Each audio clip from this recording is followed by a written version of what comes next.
যে ব্যক্তি আরাফার দিনে সওম রাখবে, রোজা রাখবে, হজ করতে এসেছে, হাজি নয় এমন ব্যক্তি, হাজিদের জন্য নয়, বাইরে যারা আছে আমরা তাদের জন্য, যে ব্যক্তি আজকের দিনে সওম রাখবে তার পূর্ববর্তী 1 বছর এবং পরবর্তী 1 বছরের গুনাহ আল্লাহ পাক মাফ করে দিবেন ইনশাআল্লাহ তাআলা।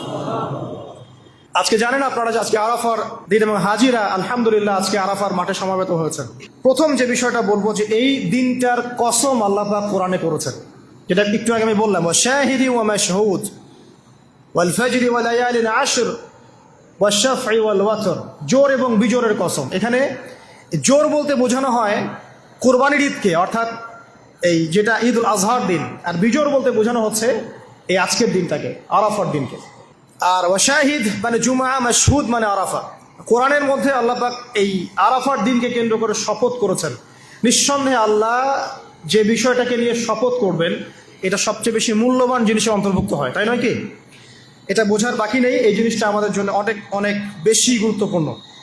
আরেকটা ফজিলত হচ্ছে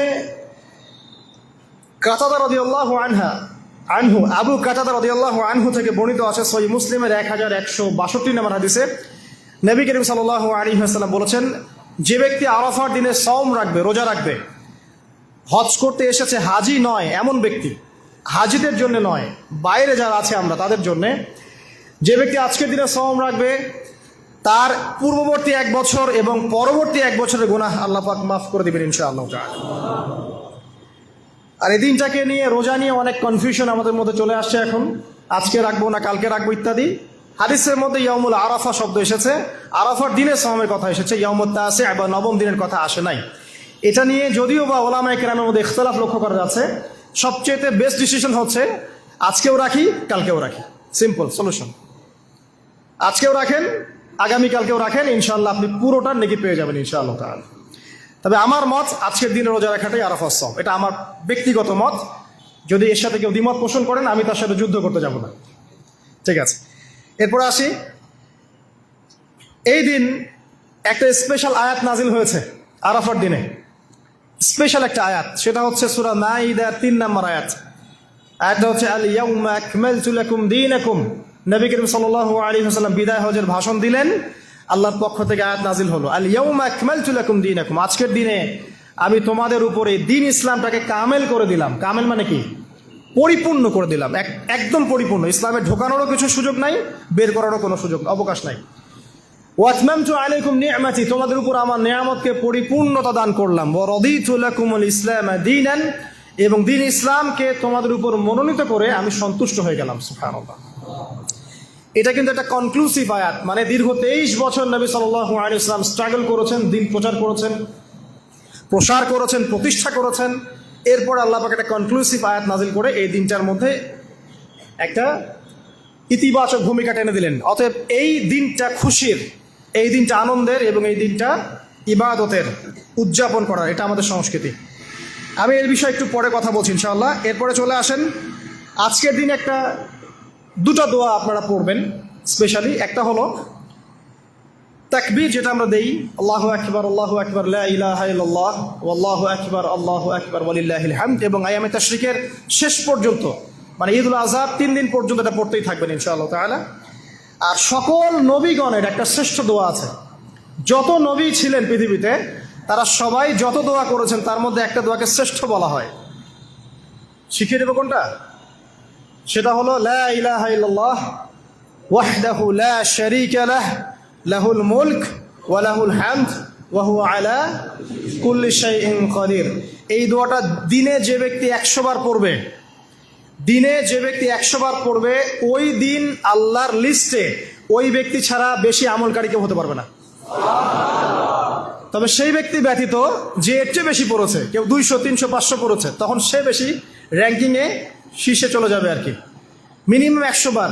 আরও ফজিলত হচ্ছে 100 বার যদি আপনি পড়েন, ওই দিন শয়তান আপনাকে স্পর্শ করতে পারবেন ইনশাআল্লাহ, এবং আপনার আমলনামা থেকে 100 গুনাহ মিটিয়ে ফেলা হবে, 100 নেকি লিখে দেওয়া হবে ইনশাআল্লাহ।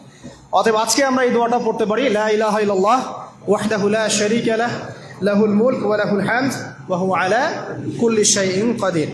এরপরে আসেন, এই দিন একটা ফজিলত হচ্ছে, আজকের দিনটা হচ্ছে হজের দিন, হজ আকবরের দিন। আমরা অনেকেই হজটাকে তুচ্ছ মনে করি, অনেকের সামর্থ্য আছে কিন্তু হজ করতে যাই না। আছেন এমন মানুষ? দুনিয়ার চাকচিক্য নিয়ে ব্যস্ত আছে, কিন্তু হজ ফরজ হয়ে গেছে, সেই কবে হজ করতে যাই না। মনে করি মেয়ের বিয়ে দিয়ে শেষ বয়সে যাব, তাই না? অথচ হজ করতে হয় ইয়াং বয়সে। যদি সামর্থ্য থাকে ইয়াং বয়সে হজ করতে হবে। আমরা কিছু ফজিলত জেনে নেই এবং আল্লাহর কাছে দোয়া করি, আল্লাহ পাক আজকে আমাদের এই ক্ষুদ্র মসজিদে যত মুসল্লি উপস্থিত আছে, আল্লাহ পাক সবার তাকদিরে হজে আকবার নসিব করুন, আমিন। এবং মাকবুল আর মাবরুর হজ করা তৌফিক আল্লাহ পাক আমাদের সবাইকে দান করুন, আমিন। একটা হাদিস আছে, বুখারী মুসলিম দুইটা কিতাবে এসেছে, যে ব্যক্তি মান হাজ্জা লিল্লাহ, যে ব্যক্তি শুধু আল্লাহর জন্য হজ করলো, ওয়ালাম ইয়ারফুফ ওয়ালাম ইয়াফসুক, এবং হজের মধ্যে কোনো প্রকার ফাহেসা কাজ করে নাই, অশ্লীল কোনো কাজ করে নাই, কোনো ফাসাকি কাজ করে নাই, সে ব্যক্তি ওই দিনের মতো নিষ্পাপ হবে। ওয়ালাদাতহু উম্মুহ, কোন দিন? ইয়াউমু ওয়ালাদাতহু উম্মুহ, যেদিন তার মা তাকে জন্ম দিয়েছিল।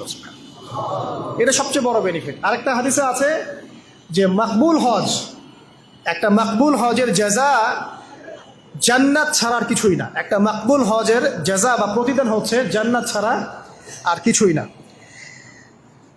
একটা হাদিস পড়লাম গতকালকে, সেটা হলো নবী করিম সাল্লাল্লাহু আলাইহি ওয়াসাল্লাম বলছেন এই উম্মতকে লক্ষ্য করে, তোমাদের যাদের হজ করার সামর্থ্য আছে এবং যাকে কঠিন কোনো রোগ আক্রমণ করেনি, 1, 2, যাকে কোনো অত্যাচারী শাসক বাধা দেয়নি, 2, এবং 3, যার আর্থিক সামর্থ্য আছে, গরিব মিসকিন না, আর্থিক সামর্থ্য আছে, 3টা শর্ত যার পূরণ আছে, তারপরেও যে ব্যক্তি হজ করলো না আমার উম্মতের মধ্যে, সে ইহুদি হয়ে মরুক বা নাসারা হয়ে মরুক, এতে আমার কিচ্ছু যায় আসে না। নাউযুবিল্লাহ, শুনতে পাচ্ছেন কথা?